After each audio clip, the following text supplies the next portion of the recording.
देखो शिखरे आपणଙ୍କୁ ସ୍ୱାଗତ। ଆଜି ମୁଁ ଆପଣଙ୍କ ପାଇଁ ନେଇ ଆସିଛି ଦେଶ ବିଦେଶର 30ଟି ଗୁରୁତ୍ୱପୂର୍ଣ୍ଣ ଖବର। ନମ୍ବର 1, ଦଶମ ଓ ଦ୍ୱାଦଶ ପରୀକ୍ଷା ପାଇଁ ପ୍ରସ୍ତୁତ ରହିବାକୁ କହିଲେ ଗଣଶିକ୍ଷା ମନ୍ତ୍ରୀ। ଚଳିତ ମାସରେ ରାଜ୍ୟରେ କୋଭିଡ୍ ସଂକ୍ରମଣ ପୁଣି ଥରେ ବଢ଼ିବାରୁ ସରକାର ସମସ୍ତ ସ୍କୁଲ ଓ କଲେଜଗୁଡ଼ିକୁ ବନ୍ଦ କରିଦେଇଛନ୍ତି। ଏବେ ଅନଲାଇନରେ ପାଠପଢ଼ା ଚାଲିଥିବା ବେଳେ ଦଶମ ଓ ଦ୍ୱାଦଶ ଶ୍ରେଣୀ ପରୀକ୍ଷା ହୋଇପାରିବ ବୋଲି ଆଶା କରାଯାଉଛି। ସେଥିପାଇଁ ବିଦ୍ୟାଳୟ ଗଣଶିକ୍ଷା ମନ୍ତ୍ରୀ ସମୀର ରଞ୍ଜନ ଦାସ ପିଲାମାନଙ୍କୁ ପରୀକ୍ଷା ପାଇଁ ପ୍ରସ୍ତୁତି ଜାରି ରଖିବାକୁ ପରାମର୍ଶ ଦେଇଛନ୍ତି। ମନ୍ତ୍ରୀ ଶ୍ରୀ ଦାସ କହିଛନ୍ତି, ରାଜ୍ୟରେ ଏବେ କୋଭିଡ୍ ସଂକ୍ରମଣ ଗ୍ରାଫ ତଳମୁହାଁ ହେଉଛି, ତେଣୁ ଆମର ଆଗ୍ରହ ରହିବ ଦଶମ ଓ ଦ୍ୱାଦଶ ଶ୍ରେଣୀ ପରୀକ୍ଷା ଠିକ୍ ସମୟରେ କରିବାକୁ। ଯଦି ସେମିତି କିଛି ବିଶେଷ ପରିସ୍ଥିତି ସୃଷ୍ଟି ହୁଏ ତାହେଲେ ଅନ୍ୟ ନିଷ୍ପତ୍ତି ନିଆଯାଇପାରେ, କିନ୍ତୁ ଆଜିର ସ୍ଥିତି ଦେଖିଲେ ପରୀକ୍ଷା ହେବାର ଯଥେଷ୍ଟ ସମ୍ଭାବନା ରହିଛି। ଏଣୁ ପିଲାମାନେ ପରୀକ୍ଷା ପାଇଁ ପ୍ରସ୍ତୁତି ଜାରି ରଖିବା ଉଚିତ। ନମ୍ବର 2, ସଂଶୋଧିତ ଓଡ଼ିଶା ବିଶ୍ୱବିଦ୍ୟାଳୟ ଆଇନ କାଏମ ରଖିଲା ହାଇକୋର୍ଟ।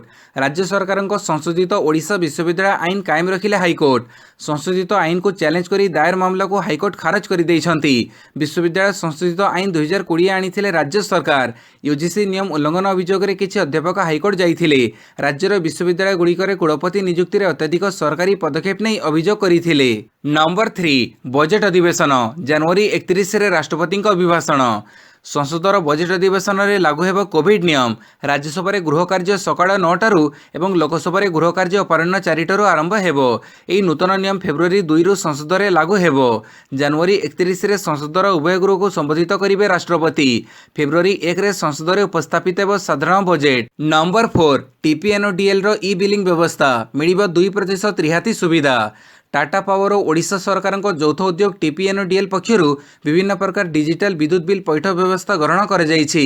ଟିପିଏନ୍ଓଡିଏଲ୍ ପକ୍ଷରୁ PhonePe, Amazon pay, Google pay, MobiKwik, Airtel money, WhatsApp payment, QR code ସହିତ ସହଯୋଗିତା ସ୍ଥାପନ କରାଯାଇଛି। ଗ୍ରାହକମାନେ ଆକ୍ସିସ୍ ବ୍ୟାଙ୍କ ମାଧ୍ୟମରେ NEFT, RTGS, IMPS, SMS link payment ଜରିଆରେ ମଧ୍ୟ ପେମେଣ୍ଟ କରିପାରିବେ। ଡିଜିଟାଲ ପେମେଣ୍ଟ ବ୍ୟବହାର କରୁଥିବା ଗ୍ରାହକମାନେ ସେମାନଙ୍କ ବିଲ୍ରେ 2% ରିହାତି ପାଇପାରିବେ। ସେମାନେ କମ୍ପାନୀର ୱେବସାଇଟ୍ www.tpnodl.com ଜରିଆରେ ସିଧାସଳଖ ପେମେଣ୍ଟ ମଧ୍ୟ କରିପାରିବେ। ବିଲ୍ ସୃଷ୍ଟି ହୋଇଥିବା ଏବଂ ପେମେଣ୍ଟ ସଫଳ ହୋଇଥିବା ସ୍ୱୀକୃତି ବିଷୟରେ ଟିପିଏନ୍ଓଡିଏଲ୍ ଗ୍ରାହକମାନେ ହ୍ୱାଟ୍ସଆପ୍ ସମେତ ଏସ୍ଏମ୍ଏସ୍ ଜରିଆରେ ସୂଚନାର ଲାଭ ପାଇପାରିବେ। ପାଣିପାଗ ସୂଚନା। ଆସନ୍ତା 26 ତାରିଖରୁ ରାଜ୍ୟରେ ପୁଣି ବଢ଼ିବ ଶୀତ। ଆଗାମୀ 2 ଦିନ ମଧ୍ୟରେ 3ରୁ 5 ଡିଗ୍ରୀ ଖସିବ ତାପମାତ୍ରା। 26 ତାରିଖରୁ ରାଜ୍ୟରେ ପୁଣି ବଢ଼ିବ ଶୀତ ଲହର, କିନ୍ତୁ ପାଗ ମୁଖ୍ୟତଃ ଶୁଖିଲା ରହିବ। ଏନେଇ ଭୁବନେଶ୍ୱର ଆଞ୍ଚଳିକ ପାଣିପାଗ କେନ୍ଦ୍ର ପକ୍ଷରୁ ଟ୍ୱିଟ୍ କରି ସୂଚନା ଦିଆଯାଇଛି। ସେହିପରି ଆଜି ସକାଳ ପାଇଁ ଘନ କୁହୁଡ଼ି ନେଇ 8ଟି ଜିଲ୍ଲାକୁ ସତର୍କ ସୂଚନା ଜାରି କରାଯାଇଛି।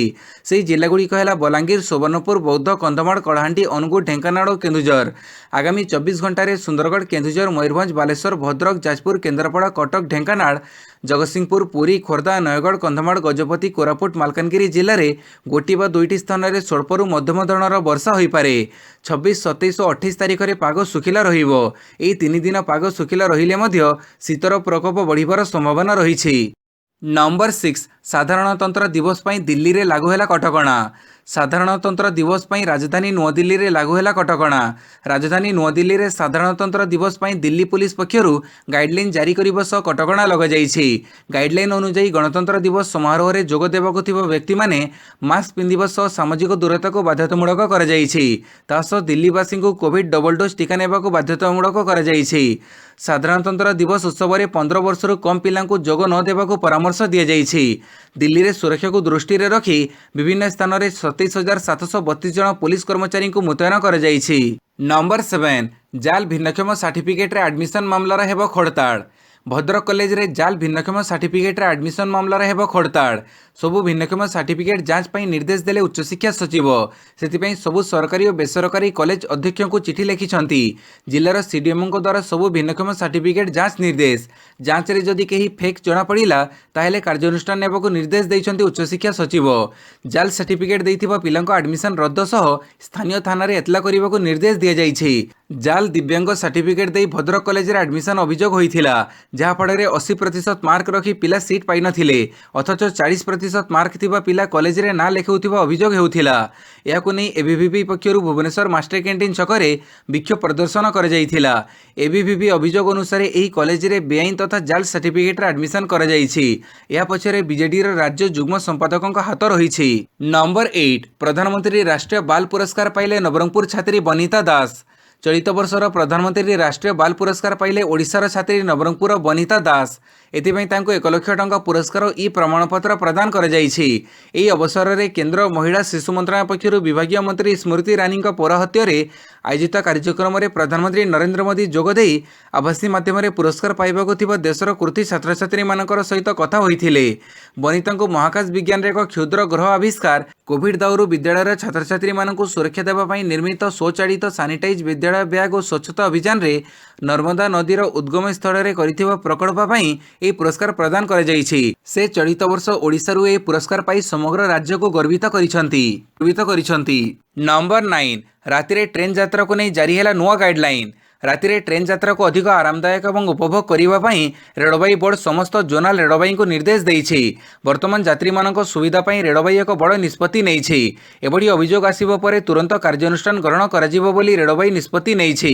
କୌଣସି ଯାତ୍ରୀ ଫୋନ୍ରେ କଥାବାର୍ତ୍ତା କରିବେ ନାହିଁ କିମ୍ବା ଉଚ୍ଚ ସ୍ୱରରେ ଗୀତ ଶୁଣିବେ ନାହିଁ, ଯାହାଫଳରେ ପାଖରେ ବସିଥିବା ଯାତ୍ରୀମାନେ ବିରକ୍ତ ହେବେ। ନାଇଟ୍ ଲ୍ୟାମ୍ପ ବ୍ୟତୀତ ସମସ୍ତ ଲାଇଟ୍ ରାତିରେ ବନ୍ଦ କରିବାକୁ ପଡ଼ିବ। ଗ୍ରୁପରେ ଯାଉଥିବା ଯାତ୍ରୀମାନେ ବିଳମ୍ବିତ ରାତି ପର୍ଯ୍ୟନ୍ତ ଟ୍ରେନ୍ରେ କଥାବାର୍ତ୍ତା କରିବାକୁ ସମର୍ଥ ହେବେ ନାହିଁ। ଯଦି ସହଯାତ୍ରୀଙ୍କ ଅଭିଯୋଗ କରନ୍ତି ତାହେଲେ ପଦକ୍ଷେପ ନିଆଯିବ। ଟିଟି, ଆର୍ପିଏଫ୍ କର୍ମଚାରୀ, ଇଲେକ୍ଟ୍ରିକ୍, କ୍ୟାଟରିଂ ଷ୍ଟାଫ୍ ଏବଂ ରକ୍ଷଣାବେକ୍ଷଣ କର୍ମଚାରୀଙ୍କ ପରି କର୍ମଚାରୀମାନେ ରାତିରେ ଶାନ୍ତିପୂର୍ଣ୍ଣ ଭାବରେ କାର୍ଯ୍ୟ କରିବେ, ଯାହାଦ୍ୱାରା ଲୋକମାନେ ବିଚଳିତ ନ ହୁଅନ୍ତି। ନମ୍ବର 10 ନେତାଜୀଙ୍କ ସମ୍ପର୍କରେ ଅନୁଧ୍ୟାନ ନିମନ୍ତେ ଭାରତୀୟ ଗବେଷକଙ୍କୁ ତାଇୱାନର ନିମନ୍ତ୍ରଣ। ନେତାଜୀ ସୁଭାଷ ଚନ୍ଦ୍ର ବୋଷଙ୍କ ସମ୍ପର୍କରେ ଅଧିକ ଅନୁଧ୍ୟାନ ନିମନ୍ତେ ତାଇୱାନ ସରକାର ଭାରତୀୟ ଗବେଷକଙ୍କୁ ନିମନ୍ତ୍ରଣ କରିଛନ୍ତି।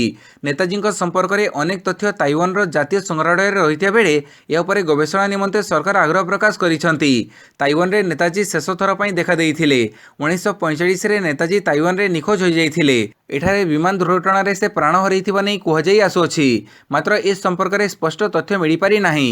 ଭାରତରେ ଅବସ୍ଥାପିତ ତାଇୱାନର ଉପରାଷ୍ଟ୍ରଦୂତ ମୁମିନ୍ ଚେନ୍ କହିଛନ୍ତି ଯେ ଭାରତର ମହାନ ସ୍ୱାଧୀନତା ସଂଗ୍ରାମୀ ନେତାଜୀ ସୁଭାଷ ବୋଷଙ୍କ ସମ୍ପର୍କରେ ଗବେଷଣା ନିମନ୍ତେ ତାଙ୍କ ଦେଶର ଜାତୀୟ ସଂଗ୍ରହାଳୟ ଭାରତୀୟ ଗବେଷକଙ୍କ ନିମନ୍ତେ ଉନ୍ମୁକ୍ତ। ନମ୍ବର 11 ଆର୍ଜିଏଚ୍ କ୍ୟାଣ୍ଟିନ୍କୁ ଏଫ୍ଏସ୍ଏସ୍ଆଇ ପକ୍ଷରୁ ଇଟ୍ ରାଇଟ୍ କ୍ୟାମ୍ପସ୍ ପ୍ରମାଣପତ୍ର। ଇଟ୍ ସ୍ମାର୍ଟ ସିଟି ଚ୍ୟାଲେଞ୍ଜ ଅଧୀନରେ ରାଉରକେଲା ସରକାରୀ ଚିକିତ୍ସାଳୟର କ୍ୟାଣ୍ଟିନ୍କୁ ଇଟ୍ ରାଇଟ୍ କ୍ୟାମ୍ପସ୍ ପ୍ରମାଣପତ୍ର ମିଳିଛି। ଖାଦ୍ୟ ପ୍ରସ୍ତୁତିରେ ସ୍ୱଚ୍ଛତା ଏବଂ ଶୁଦ୍ଧତା ପାଇଁ କେନ୍ଦ୍ର ସରକାରଙ୍କ ଖାଦ୍ୟ ସୁରକ୍ଷା ମାନକ କର୍ତ୍ତୃପକ୍ଷ ଅର୍ଥାତ୍ ଏଫ୍ଏସ୍ଏସ୍ଏଆଇ ପକ୍ଷରୁ ଏହି ମାନ୍ୟତା ମିଳିଛି। ଏହି ସଫଳତା ପାଇଁ ରାଉରକେଲା ଅତିରିକ୍ତ ଜିଲ୍ଲାପାଳ ତଥା ମହାନଗର ନିଗମ କମିଶନର ଡକ୍ଟର ଶୁଭଙ୍କର ମହାପାତ୍ର, ରାଉରକେଲା ସରକାରୀ ଚିକିତ୍ସାଳୟ କର୍ତ୍ତୃପକ୍ଷ, ସମସ୍ତ କର୍ମଚାରୀ, ବିରଜ ମହିଳା ସ୍ୱୟଂସହାୟକ ଗୋଷ୍ଠୀର ସମସ୍ତ ସଦସ୍ୟଙ୍କୁ ଅଭିନନ୍ଦନ ଜଣାଇଛନ୍ତି। ନମ୍ବର 12 ସରକାରୀ କର୍ମଚାରୀଙ୍କୁ ଖୁବ୍ ଶୀଘ୍ର ମିଳିପାରେ ଖୁସି ଖବର। କୋଭିଡ୍-19 ଯୋଗୁଁ ସରକାରୀ ଓ ପେନ୍ସନଙ୍କ ବକେୟା ଡିଆର୍ନେସ୍ ଆଲାଏନ୍ସ ଓ ଡିଆର୍ନେସ୍ ରିଲିଫ୍ ତଥା ଏ ବାବଦ ଏରିଆରକୁ ନେଇ ଖୁବ୍ ଶୀଘ୍ର ଆସିପାରେ ଖୁସି ଖବର। ସରକାରୀ କର୍ମଚାରୀଙ୍କ 18 ମାସର ଏହି ବକେୟା ବାବଦ ବଡ଼ ଘୋଷଣା କରିବେ ବୋଲି ଅନୁମାନ କରାଯାଉଛି। ଏହା ସାଙ୍ଗକୁ ଯଦି ସରକାର କର୍ମଚାରୀଙ୍କ ମହଙ୍ଗା ଭତ୍ତା ବୃଦ୍ଧି ଘୋଷଣା କରନ୍ତି, ଏହା ନୂଆ ବର୍ଷ ଭେଟିବଡ଼ି ହେବ ବୋଲି ଆଶା କରାଯାଉଛି। ଯଦି ସରକାର ଏ ବାବଦରେ ଠୋସ୍ ନିଷ୍ପତ୍ତି ନିଅନ୍ତି, ଏଥିଯୋଗୁଁ କେବଳ କର୍ମଚାରୀଙ୍କ ବେତନ ବଢ଼ିବନି, ବକେୟା ଏରିଆର ମିଳିବା ଯୋଗୁଁ କୋଭିଡ୍ କାଳର ଯନ୍ତ୍ରଣା ମଧ୍ୟ ଲାଘବ ହେବ। ନମ୍ବର 13 ପୁରୁଣା ଦରରେ ସେଲ୍ଡିଟ୍କୁ ନେଇ ଓଏଚ୍ଏସ୍ବିର ନାଁ, ଆଦେଶ ଅବମାନନା ନେଇ ହାଇକୋର୍ଟ କ୍ଷୁବ୍ଧ। ଗ୍ରାହକଙ୍କୁ ସେଲ୍ଡିଟ୍ ବା ବିକ୍ରି କବଲା ଦେବାରେ ଅବହେଳା ଓଡ଼ିଶା ରାଜ୍ୟ ଗୃହ ନିର୍ମାଣ ସଂସ୍ଥା ଅର୍ଥାତ୍ ଓଏଚ୍ଏସ୍ବିର ସଚିବଙ୍କୁ ଆଡ଼ୁଆରେ ପକାଇଛି। ଘର ଆବଣ୍ଟନ ସମୟରେ ଧାର୍ଯ୍ୟ ଦର ଅନୁଯାୟୀ ଗ୍ରାହକଙ୍କୁ ଆସନ୍ତା 3 ସପ୍ତାହ ମଧ୍ୟରେ ଜମିର ସେଲ୍ଡିଟ୍ ଦେବା ପାଇଁ ହାଇକୋର୍ଟ ଆଦେଶ ଦେଇଥିଲେ ହେଁ ଓଏଚ୍ଏସ୍ବିର ଟାଡ଼ୁଟୁଡ଼ ନୀତି ଯୋଗୁଁ ହାଇକୋର୍ଟ କ୍ଷୁବ୍ଧ ହେବା ସହ ସଚିବଙ୍କ ବିରୋଧରେ ଅଦାଲତ ଅବମାନନା ବିଧି ଜାରି କରିବାକୁ ଆଦେଶ ଦେଇଛନ୍ତି। ଆସନ୍ତା ଫେବୃଆରୀ 1 ତାରିଖରେ ମାମଲାର ପରବର୍ତ୍ତୀ ଶୁଣାଣି ରହିଛି। ନମ୍ବର 14 ଭାରତକୁ ସାହାଯ୍ୟ ମାଗିଲା ଶ୍ରୀଲଙ୍କା। ଆର୍ଥିକ ପରିସ୍ଥିତି ଦୃଷ୍ଟିରୁ ଦୁର୍ବଳ ହୋଇପଡ଼ିଛି ପଡ଼ୋଶୀ ଶ୍ରୀଲଙ୍କା। ଏବେ ଶ୍ରୀଲଙ୍କା ଭାରତର ସହାୟତା ଲୋଡ଼ିଛି। ଭାରତରୁ $1.5 ବିଲିୟନ ସହାୟତା ପାଇବାକୁ ଆଶା କରାଯାଉଥିବା ଶ୍ରୀଲଙ୍କା ସରକାର କହିଛନ୍ତି। ଶ୍ରୀଲଙ୍କାର ବୈଦେଶିକ ମନ୍ତ୍ରୀ ଜିଏଲ୍ ପେରିସ୍ କହିଛନ୍ତି, ଆମେ ଯେଉଁ ସଙ୍କଟ ଦେଇ ଗତି କରୁଛୁ, ଭାରତରୁ ଅଧିକ ସହାୟତା ମିଳିପାରିବ। ନୂଆଦିଲ୍ଲୀରେ ଶ୍ରୀଲଙ୍କାର ଅର୍ଥମନ୍ତ୍ରୀ ବେସିଲ୍ ରାଜପକ୍ଷଙ୍କ ସହ ଭାରତୀୟ ଅର୍ଥମନ୍ତ୍ରୀ ନିର୍ମଳା ସୀତାରମଣ ଏବଂ ବୈଦେଶିକ ବ୍ୟାପାର ମନ୍ତ୍ରୀ ଏସ୍ ଜୟଶଙ୍କର ସହ ଆଲୋଚନା ପରେ ଏକ ରିଲିଫ୍ ପ୍ୟାକେଜ୍ ଗ୍ରହଣ କରାଯାଇଛି। ସେହିଭଳି ଆମେ ଆଉ $1.5 ବିଲିୟନ ପାଇବାର ସମ୍ଭାବନା ଅଛି। ଅନ୍ତର୍ଜାତୀୟ ମୁଦ୍ରା ପାଣ୍ଠି ସହିତ ଯୋଗାଯୋଗ କରିବାର ବିକଳ୍ପ ଆମ ପାଇଁ ଖୋଲା ଅଛି ବୋଲି ସେ କହିଛନ୍ତି। ଉଲ୍ଲେଖନୀୟ କଥା ହେଉଛି, କିଛି ସପ୍ତାହ ପୂର୍ବରୁ ଶ୍ରୀଲଙ୍କାକୁ ଭାରତ $1 ବିଲିୟନ ପ୍ୟାକେଜ୍ ସହାୟତା ଘୋଷଣା କରିଥିଲା। ନମ୍ବର 15 ରାଜ୍ୟରେ 7,291 ପଜିଟିଭ୍ ଚିହ୍ନଟ, ଖୋର୍ଦ୍ଧାରୁ କେବଳ 1,705। गत 24 घंटे राज्य में 7291 आक्रांत चिन्हट होती। खोर्धा जिलूर सर्वाधिक 1705, सुंदरगढ़ 746, कटक 561, बालेश्वर 343, रायगढ़ 295, सुवर्णपुर 282, मयूरभंज 229, बलांगीर 218, जाजपुर 203, नयगढ़ 192, अनुगुड़ 183, संबलपुर 176, नुआपड़ 160, केन्दुझर 132, बरगढ़ 130, भद्रक 97, बौद्धरू 55, देवगढ़ 62, ढेंकानाल 96, गजपति 95, गंजाम 50, जगतसिंहपुर 121, झारसुगुड़ा 83, कंधमाल 98, केन्द्रापड़ा 109, कोरापुट 111, मालकानगिरी 57 और पुरी 116 पॉजिटिव चिन्हट होती। नंबर 16 सोडियम किणारे विपुल निवेश कले रिलायंस चेयरमैन मुकेश अंबानी। एशिया महादेशर सबुठ धनिक व्यक्ति रिलायंस इंडस्ट्रीजर चेयरमैन मुकेश अंबानी 10 कोटी पाउंड सोडियम किनिछंती। आजिर समय एते विपुल सोडियम से कौन करेंगे ताबे समस्त को चकित करिछि। तेबे देश में बढ़ुवा इलेक्ट्रिक वाहन चाहिदा को आखिआगे रखी अंबानी यह निवेश करिथिबार एबे आकलन करा जाउछि। एपरि वाहन गुड़िक लगी कंपनी माने प्रायतः लिथियम आयन बैटेरी उपयोग करुछंती। तेबे दूरगामी आवश्यकता को दृष्टि में रखी अंबानी सोडियम रे ई विपुल निवेश करिथिबार जणा पड़िछि। एक रिपोर्ट अनुसार अंबानी ब्रिटेन रे सोडियम बैटेरी निर्माण लगी यह निवेश करिछंती। एथिलागि विपुल सोडियम किनिथिबा जणा पड़िछि। एणु बैटेरी निर्माण रे सोडियम रा आवश्यकता प्रथमरु थिला ओ आगो रहिबो बोली मुकेश ठीक अनुमान करिथिबा बेले आगुआ विपुल सोडियम क्रय करिछंती। नंबर 17 बढ़िला युद्ध आशंका, यूक्रेन दूतावास खाली करने कर्मचारी और परिवार को अमेरिकार आदेश। यूक्रेन रे बढ़ुवा उत्तेजना को दृष्टि में रखी दूतावासर समस्त कर्मचारी और तांको परिवार वर्ग को स्वदेश फेरी आसिबा लगी अमेरिका सोमवार कहिछि। सेपटे ब्रिटेन मध्य निज राष्ट्रदूतों को दूतावास खाली करने को निर्देश देइथिबा जणा पड़िछि। उपजिथिबा परिस्थिति रे यूक्रेन रे अवस्थान एवं संभव नुहे बोली राष्ट्रदूत कर्मचारी और सेठारे अवस्थान करुवा तांको आश्रित परिवार को कहिछि अमेरिका। एथिरे दूतावास रे कार्य करुवा अणजरूरी कर्मचारी को मध्य सरकारी खर्च रे अमेरिका पड़ी आसिबाको कहଯାଇଛି। एथिरे रूसियार यूक्रेन आक्रमण चेतावनी रे ब्रिटेन मध्य दूतावास कर्मचारी को फेरी आसिबाको निर्देश देइछि। तेबे उपजिथिबा परिस्थिति रे America secretary of state Antony Blinken गत शुक्रवार रूसिया वैदेशिक मंत्री सर्गेई लाव्रोवଙ୍କ सह उत्तेजना ह्रास लगी आलोचना करथिले। नंबर 18 स्टॉक मार्केट रे जबरदस्त घाटा, सोमवार सेंसेक्स को लगी जबरदस्त झटका। सोमवार सेंसेक्स इक्विटी बेंचमार्क 1546 पॉइंट रु 58,000 लेवल को ह्रास घटी। अंतर्जातीय बजार में बेपार घाटा जो एभली परिस्थिति उपजिथिबा कहुछि। एथिसह विदेशी पुंजीनिवेश रे निष्क्रियता दिनक दिन वाणिज्य को प्रभावित करुछि। आरंभर एक धीम गति अग्रसर होइतिबा सेंसेक्स अपराह्न बेड़ को सामान्य पिक रे पहुंचीथिला। प्राय समस्त सूचकांक रेड मार्क रे सीमित रही बंद होइथिला। 30 शेयर विशिष्ट Bombay stock exchange Sensex 1545.67 point ह्रास पाई 57,491.51 पॉइंट रे बंद होइथिला। सेहीपरि निफ्टी 468.05 पॉइंट को खसीथिला। सबुठ अधिक क्षति सहिछि बजाज फाइनेंस। नंबर 19 23.7% भारतीयों मत गणतंत्र विपदपन्न। देशर गणतंत्र प्रति विपद रही 23.7% नागरिक मतपोषण करिसेंती। Mood of the nation survey रे सामिल होइतिबा भारतीय नागरिक माने कहिसेंती देशर गणतंत्र संप्रति विपदपन्न अवस्था रे। जदियो 2021 अगस्ट रे होइतिबा mood of the nation survey तुलन रे एही लोकंक संख्या सामान्य ह्रास पाइछि, तथापि ता स्थिर रहिबा चिंताजनक विषय होइछि। या सहित कोविड टीकाकरण अनेक प्रतिबंधक को जय करी एक सफल अभियान रे परिणत होई पारिथिबा एही सर्वे रे कहुଯାଇଛି। नंबर 20 निर्वाचन पई मुख्यमंत्री नुआ प्रचार अभियान, अरविंद केजरीवाल संगे डिनर। आम आदमी पार्टी करिथिबा कार्यबड़ी विषय सामाजिक गणमाध्यम जरिए प्रसार करने लगी काली जातीय राजधानी जनसाधारण को दल तरफ निवेदन कराଯାଇଛି। यह होछि आसंता मासरे आरंभ हेबाकु थिबा विधानसभा निर्वाचन निमंते दल आरंभ करिथिबा नुआ डिजिटल प्रचार अभियान। दलर मुख्य अरविंद केजरीवाल कहिसेंती जो 50 जन दिल्लीवासी वीडियो भाइराल हेबो सेमानंको डिनर पर निमंत्रण दियाजिबो। काली एक मौका केजरीवाल को प्रचार अभियान शुभारंभ करी आप मुख्य तथा दिल्ली मुख्यमंत्री अरविंद केजरीवाल कहिसेंती ट्विटर, इंस्टाग्राम एवं फेसबुक रे दिल्ली सरकार भल कार्यबड़ीर वीडियो अपलोड करी जनसाधारण को जणातु सेथिरो आपण केमिति उपकृत होइछंती। केजरीवाल को सुजोग देबा पई निवेदन करी एही सब राज्य रे थिबा आपण मानक चिन्हा लोक मानक व्हाट्सएप करंतु। नंबर 21 बीजेपी सह मेंट करी 25 वर्ष नष्ट करिछि शिवसेना, कहिले उद्धव ठाकरे। बीजेपी मेंटरे मिसी शिवसेना 25 वर्ष नष्ट करिछि बोली तांकर मने हेउथिबा कथा रविवार दिन महाराष्ट्र मुख्यमंत्री उद्धव ठाकरे कहिसंती। शिवसेनार संस्थापक तथा पिता बालासाहेब ठाकरे 96तम जन्मवार्षिकी अवसर में भर्चुआल माध्यम दलर कर्मी मान उद्बोधन देवा बेले मुख्यमंत्री ठाकरे शिवसेनार पूर्ण सहयोगी दल बीजेपी को कटु समालोचना करिसंती। सूचनायोग्य प्राय 2 वर्ष हेब शिवसेना भारतीय जनता पार्टी करिथिबा मेंटरू ओहरी आसीछि। नंबर 22 आसन बुझामणा बीजेपी हाथ में 65 कैप्टेन दल को 37 आसंत मासरे हेबाकु थिबा पंजाब निर्वाचन पई बीजेपी सह कैप्टेन अमरिंदर सिंह दल सह मेंट करिसंती। ए निर्वाचन में बीजेपी 65 आसन में प्रतिद्वंदिता करिवो। सेहीपरि पूर्वतन मुख्यमंत्री अमरिंदर सिंह को नुआ दल पंजाब लोक कांग्रेस 37 आसन में प्रतिद्वंदिता करिवो। सेहीपरि तृतीय सहयोगी दल शिरोमणि अकाली दल को मिली 15टी आसन। आसंता फेब्रुआरी रे पंजाब रे विधानसभा निर्वाचन हेबो। एथिपई 117 विशिष्ट विधानसभा आसनरू प्रथम पर्यायर अमरिंदर सिंह 22 जन प्रार्थी तालिका घोषणा करिसंती। पटियाला शहरी आसनरू प्रतिद्वंदिता करिवे captain Amarinder. Number 23 opinion poll उपरे रोक लगेबाकू दाबी कला सपा। उत्तर प्रदेश विधानसभा निर्वाचन पूर्व विभिन्न टीवी चैनल रे ओपिनियन पोल व जनमत सर्वे रिपोर्ट प्रकाश पाउछि। प्राय अधिकांश जनमत सर्वे बीजेपी समर्थन रे जाउथिबारु याकु नै आपत्ति उठैछि विरोधी समाजवादी पार्टी। राज्य रे निर्वाचन आचरण विधि लागू होइथिबारु एपरि ओपिनियन पोल ठीक नुहे बोली दल पक्षरु कहजाइछि। एथिसह एहा उपरे रोक लगेबाकू दल निर्वाचन कमिशन को चिठी लिखिछि। निर्वाचन कमिशन को समाजवादी पार्टी लिखिथिबा चिठी रे दाबी करिछि जे ओपिनियन पोल टीवी रे प्रकाश पाइबा निर्वाचन आचरण विधि रे उल्लंघन। यह भोटरन को विभ्रांत करबा सह निर्वाचन उपरे प्रभाव पकेइबो। तेणु कमिशन तुरंत एपरि ओपिनियन पोल उपरे रोक लगेबा दरकार। नंबर 24 साधारणतंत्र दिवस परेड रे पराक्रम देखिबे ओडिया झियो। नुआदिल्ली राजपथरे हेबाकु थिबा साधारणतंत्र दिवस पई प्रस्तुति रे जोरदार चलीछि। चलित वर्ष राजपथरे हेबाकु थिबा परेड रे देखिबाकु मिलिबो ओडिशा युवतींक पराक्रम। राजपथरे हेबाकु थिबा परेड रे भाग नेउथुबा सीआरपीएफ रो प्रज्ञापन मेढरे जणे ओडिया युवती शामिल होइछंती। से होचंती सीआरपीएफ रो सिपाही भाबे काम करुथुबा आरडी प्रियदर्शी। प्रियदर्शी सीआरपीएफ रो प्रज्ञापन मेढ़ सह अंशग्रहण करुथिबार टीम रे रहिछंती। प्रियदर्शी घर हेउछि ढेंकानाल रे, हेले से भुवनेश्वर स्कूल और कॉलेज पाठ पढ़िछंती।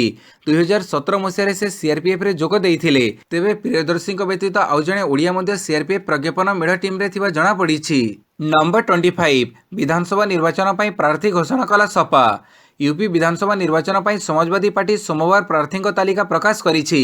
एही तालिका अनुसार आजम खान रामपुर प्रतिद्वंदिता करिवे। झांसी सदर विधानसभा सीताराम कुशवाहा को प्रार्थी करा जाइछि। सीताराम 2012-2017 विधानसभा निर्वाचन रे भाग्य परीक्षा करिसंती। से गत निर्वाचन रे बहुजन समाजवादी टिकेट रे प्रतिद्वंदिता करी पराजित होइथिले। गत वर्ष से बीएसपी छाड़ी एसपी रे जोग देइथिले। एसपी रे जोग देबा परठारु तांको झांसी विधानसभा आसनरु प्रार्थी करिबा नै चर्चा हेउथिला। प्रथम पर्यायर समाजवादी पार्टी 159 जनकर प्रार्थी तालिका घोषणा करिछि। ए प्रथम पर्यायर दलर सभापति अखिलेश यादवଙ୍କ सह तांको दादा शिवपाल यादवଙ୍କ नाम मध्ये रहिछि। नंबर 26 अलग समय हेब लोकसभा राज्यसभा अधिवेशन। जनवरी 31 रु पार्लियामेंटर बजेट अधिवेशन आरंभ होइथिबा बेले कोविड संक्रमण को दृष्टि रे रखी लोकसभा राज्यसभा अलग समय करने को निष्पत्ति होइछि। फेब्रुआरी 1 रे बजेट उपस्थापन लगी लोकसभा पूर्वाह्न 11 रे आरंभ हेब। फेब्रुआरी 2 रु 11 तारिख अपराह्न 4 रु 9 पर्यंत चलिबो बोली जणा पड़िछि। अधिवेशन समय सामाजिक दूरता बजाय रखिबा लगी उभय गृहर चैम्बर गैलरी रे मध्य सदस्य माने बसिबा व्यवस्था हेब। राज्यसभा अधिवेशन समय स्पष्ट होई नथिले मध्य या पूर्वाह्न 9 रु अपराह्न 2 पर्यंत चली पारे बोली कहजाउछि। जनवरी 31 रे राष्ट्रपति पार्लियामेंटर उभय सदन को संबोधित करिवे। बजेट अधिवेशन द्वितीय पर्याय मार्च 14 रु एप्रिल 8 पर्यंत चलिबाकू थिबा बेले समय स्थिर होई नाही। नंबर 27 आईपीएल 2022 निज टीम ना घोषणा कला Lucknow franchise. Indian Premier League प्रवर्ती संस्करण में 8टी परिवर्ते नजर आसिबे 10टी दल। 2टी नूतन दल होउछंती लखनऊ और अहमदाबाद। या मध्य लखनऊ फ्रांचाइज सोमवार आनुष्ठानिक भाव निज दलर नाम घोषणा करिछि। दलर नाम लखनऊ सुपर जेंट्स रखा जाइछि। लखनऊ फ्रांचाइज मालिक निजर पुराना दल राइजिंग पुणे सुपर जेंट्स दलर नाम आधार रे नूतन दलर नाम एपरि रखिछंती। तेबे एथर राइजिंग शब्दर व्यवहार करा जाई नाही। नंबर 28 बाबर आजम को दिनिकिया क्रिकेटर ऑफ द ईयर सम्मान। पाकिस्तान अधिनायक तथा स्टार बैट्समैन बाबर आजम जीतिछंती आईसीसी दिनिकिया क्रिकेटर ऑफ द ईयर सम्मान। 2021 वर्ष रे से जबरदस्त प्रदर्शन करिथिबारु तांकू आईसीसी एपरि सम्मान रे सम्मानित करिछि। एही पुरस्कार जीतिबा दौड़ रे बांग्लादेशर साकिबुल हसन, दक्षिण अफ्रिकार जानमेन मलान और आयरलैंड रो ओपनर पॉल स्ट्रिलिंग थिले। हेले समस्तको पछरे पकई बाबर पुरस्कार हातीछंती। 2021 वर्ष रे बाबर मात्र 6टी दिनिकिया रे 405 रन हासिल करिथिले। तांको बैटिंग हार 67.50 थिला। नंबर 29 भारतीय महिला क्रिकेटर मंधना पाइले आईसीसी रो सर्वश्रेष्ठ पुरस्कार। भारतीय महिला क्रिकेटर स्मृति मंदाना 2021 वर्ष पर आईसीसी महिला क्रिकेटर विवेचित होती। चलित वर्ष कौन भारतीय पुरुष क्रिकेटर आईसीसी कौन फर्माट रे पुरस्कार जीति पारि नाहांती। हेले मंदाना आईसीसी सर्वश्रेष्ठ प्रदर्शन जीति भारतर सम्मान रक्षा करिसेंती। 2021 रे मंदाना 22 अंतर्जातीय मैच खेली 38.86 हार रे 855 रन करिसेंती। से गत वर्ष 5 अर्धशतक और गोटे शतक मारिथिले। नंबर 30 पाकिस्तान क्रिकेट प्रथम थर जीतिला 3 आईसीसी पुरस्कार। आईसीसी पुरस्कार रे बाजी मारिला पाकिस्तान। पाकिस्तान क्रिकेट टीम खेलाड़ी मैंने आईसीसी 3टी पुरस्कार जीति नहीं। प्रथम थर पाकिस्तान आईसीसी एत संख्यक पुरस्कार जीति। कैप्टेन बाबर आजम 2021 वर्षर सर्वश्रेष्ठ दिनिकिया खेलाड़ी विवेचित होती। एवं मोहम्मद रिजवान को टी20 और बामहाती पेस बॉलर शाहीन आफरीदी को क्रिकेटर ऑफ द ईयर विवेचित करपटे भारतर कौन पुरुष खेलाड़ी चलित वर्ष आईसीसी पुरस्कार जीति ना। 2016 पर प्रथम थर भारतीय खेलाड़ी कौन पुरस्कार जीति ना। 2021 वर्ष भारतीय क्रिकेट पर सबुठारु खराब रही। आईसीसी 2021 दिनिकिया और टी20 टीम रे कौन भारतीय खेलाड़ी स्थान पाई ना। भिडियोटी को संपूर्ण देखि बहुत बहुत धन्यवाद।